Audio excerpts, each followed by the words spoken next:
I was just a regular 29-year-old girl, living my life and trying to make a difference as a nurse. Working at the hospital was both exciting and challenging. One day, there was this patient named Edward Dawson who came with a broken leg.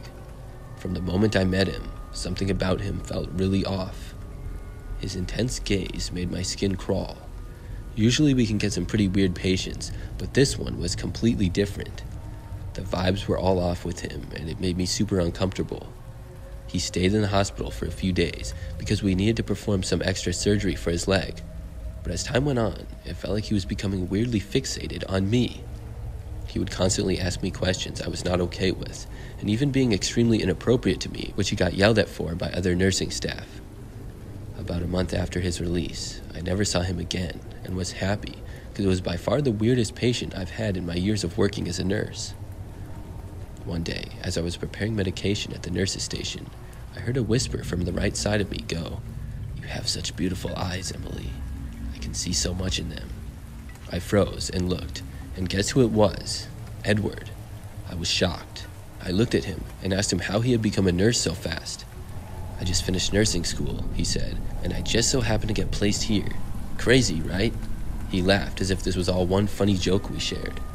From that moment on, Edward seemed to be following me everywhere. He would show up unexpectedly in the corridors or outside the hospital, always watching me while I would do simple tasks. He somehow got hold of my number, and then he started sending me text messages filled with disturbingly intimate details about my personal life. I was terrified because I don't know how he would know all this information, but I assumed one of the coworkers was telling him everything about me, so I tried to brush it off. One evening, as I left the hospital after a long shift, I noticed a dark figure standing across the street. My heart skipped a beat when I realized that it was Edward. He was just standing there, watching me, and he didn't move. I quickened my pace, trying not to make eye contact, and I got in my car. After this happened, the text messages from Edward became more frequent and way more disturbing. He would reference moments from my day, things he couldn't possibly know unless he had been following me. At this point, it really started to freak me out, and I didn't want to be alone at night. One night, I finally got a chance to let loose and have some fun with my friends. We went to a local hangout spot, laughing and enjoying each other's company. It was a much-needed break from the stress of work. As the night went on, my phone buzzed with a notification. I looked at it, and my heart sank. It was a message from my home security system's Ring camera, showing activity at my house. My friends noticed the change in my expression and asked me what was wrong. "It's Edward, guys," I muttered, my voice trembling. My security camera caught him walking around my house in the middle of the night. My friends were now also super freaked out. "Emily, this is serious," Lisa exclaimed. "You have to call the cops now, and we should get somewhere that's not in public." We left immediately and went to Lisa's, as that was the only one of us in the group that Edward had never talked to, because she doesn't work at the hospital with us. We got back to her house, and we sat down to watch him over the Ring camera as we called the police. Edward was trying to break in. He tried everything, lifting the window to climbing on my roof to trying to break down the door. The police told me that they would prioritize my and my friend's safety first after they showed up at Lisa's house. As we waited for them to arrive, my friend stayed by my side, providing comfort and support. They arrested Edward almost immediately when they got to my house. Weeks after this happened, they started an investigation, and they came to find out he wasn't even a real doctor. He was impersonating one and worked there for weeks. I could barely sleep after knowing I had a stalker for months and had zero idea that all the information he'd gotten was from my medical records that he happened to secretly grab while at the hospital.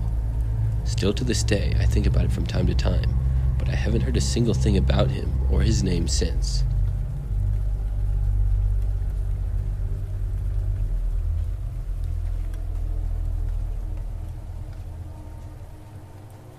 I'm going to tell you the bone-chilling story of my encounter with a super creepy patient in the hospital ward. I've always been drawn to the medical field because I've always done well caring for others. I'm a 23-year-old woman who works at my local hospital on night shifts. One night, I entered room 307, where it was a single-bed room, and there, lying in the bed, was Mr. Jacobson, an elderly patient in his late 80s who was a terminal patient and blind in both eyes.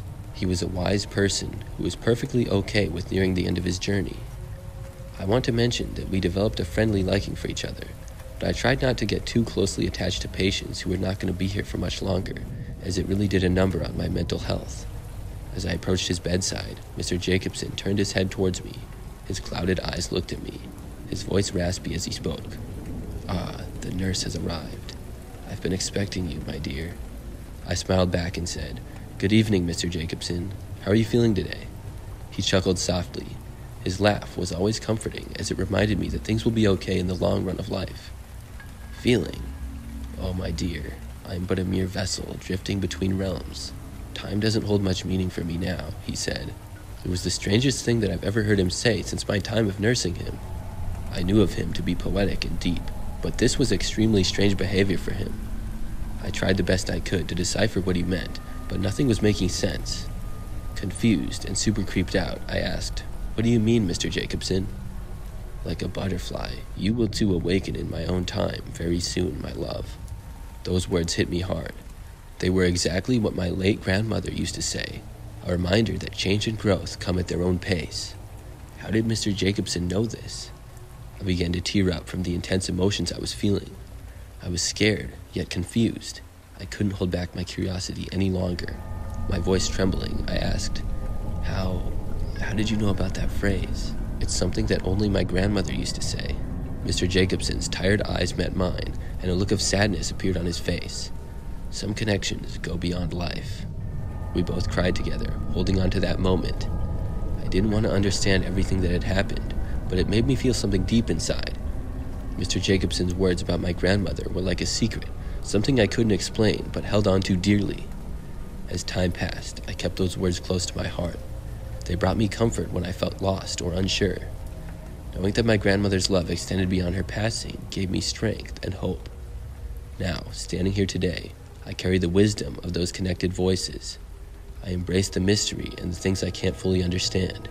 Mr. Jacobson's encounter showed me that there are connections that go beyond time and space, and they give us a sense of purpose and guidance. So I continue on my journey with newfound strength and an open mind. The mysteries of life unfold before me, like a butterfly emerging from its cocoon.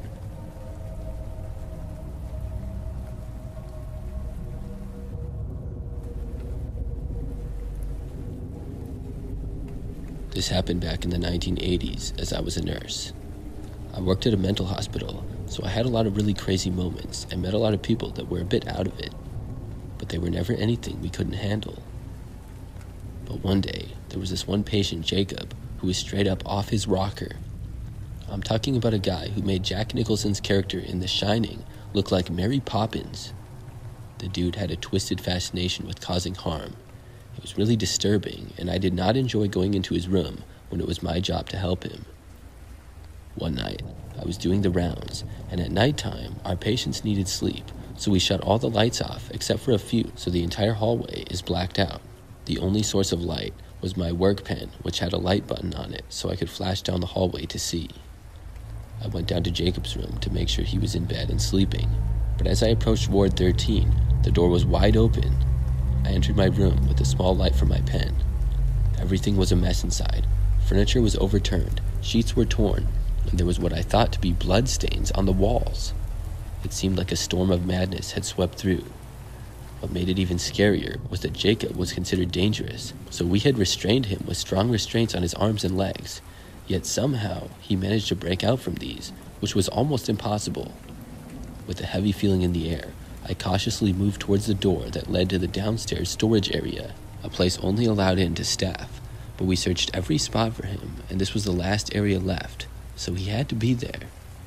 Suddenly, I saw a figure darting behind some shelves. I didn't know what was about to happen next, but I was ready to fight this lunatic if he attacked me. Carefully, I made my way through the narrow aisles, trying to find Jacob. It was pitch black and silent, and still, the only source of light was from my pen. Out in the corner, I saw Jacob crouched beside an old locker. He held a shiny scalpel in his hand, and he was smiling. Frozen with fear, I watched as he stood up, a sickening smile on his face. He started walking towards me, the scalpel in one hand. He swung the scalpel at me, narrowly missing.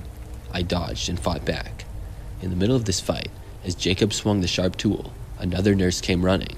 She, with a syringe filled with strong medicine, injected it into Jacob's back, sedating him. Almost right away, the medicine started working, and Jacob collapsed and passed out. Security arrived soon after, and they helped us to completely restrain Jacob, making sure that he wouldn't harm anyone else. After this scary incident, the hospital decided to move Jacob to a different mental health facility that could provide more intense care. They realized how serious his condition was and wanted him to get specialized treatment that he needed. Since then, I've never met a crazier patient than him.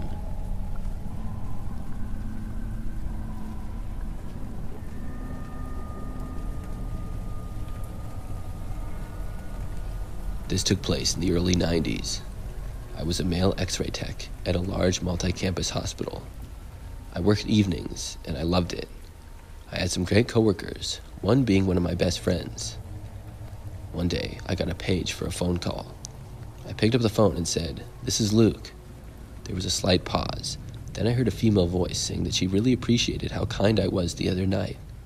It caught me off guard, but I said thank you and asked her who I was talking to. Another pause, and she said all in due time, and then hung up. I had no idea who it was and thought my friend was probably pranking me. I didn't say anything to anyone that night, figuring whoever was pulling my leg would trip up and say something. I went home and forgot about it. Then, a couple of days later, I got a page again, and once again the same person asked me if I was thinking about her. I said I wasn't, and I was too busy for games. Then I hung up. Later that night, when I left work, I noticed a note on my truck that said I made a huge mistake disrespecting her and I would regret it. I tossed the note and went home. Later that night, at about 2 a.m., my phone rang and I heard the same voice saying I would get one more chance. Then they hung up. The next day, I confronted my friend and said the joke wasn't funny and to quit calling me. He said he didn't know what I was talking about. I told him everything and watched him to see if he grinned or chuckled, but he didn't. A couple more days passed, and I honestly forgot about it. It was my day off, and I needed to run some errands and went to the mall. I was hungry, so I got something to eat at the food court. That's when I noticed a woman sitting and staring at me. I felt uneasy, and I got up and tossed my food wrappers and left. I walked around looking to see if she was following me, and to my shock, she was. I kept walking aimlessly, and she stayed on my trail. I ducked into a store with 2 floors and was able to lose her. I was rattled, but didn't have a clue who this woman was. Later that night, I was laying in bed, unable to sleep, thinking about her nonstop. At around 2 a.m., the phone rang, and it scared the crap out of me. I answered it and stated for her to stop bothering me or I would go to the police. The phone clicked and went silent. About an hour later, I heard something outside of my house. I got up and went through the house, looking out all of the doors and windows, when finally I saw a shadow of a person standing near my truck. I called 911 and told the operator what was going on, and they sent a deputy sheriff to my house. I stood by the window, hoping they would get there quick before whoever it was left. Thankfully, they did, and the lady was still there. She was taken into custody, and the deputy told me that she seemed to be on some type of drug and that she had a note with her about how disrespected I made her feel, and she had said all she was going to do was put it on my truck. She also had a fixed blade knife on her, but wouldn't say what her intentions were with it. They said they were going to take her to the hospital to get her checked out and suggested that I get a restraining order.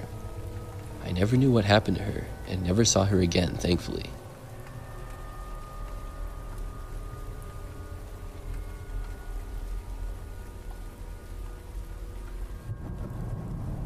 I worked at a hospital in the city near where I grew up.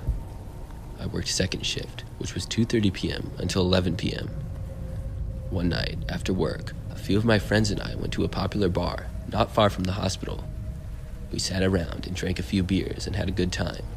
Soon, it was getting late and I needed to get home. The street the bar was on was a one-way, so I had to go about a block, turn left, go a block over, then another left, which put me on another one-way, but in the direction towards the freeway. When I was driving, I came up to a red light, so I was stopped and waiting. It's important to know that I was driving a full-size GMC pickup with a topper on the bed. The truck was my late father's, which had an important attachment to me. The only thing I didn't like was how it didn't have AC, so I drove with the window partially down, if not completely down. While I was waiting, this dirty-looking woman popped up and wanted to know if I wanted to party.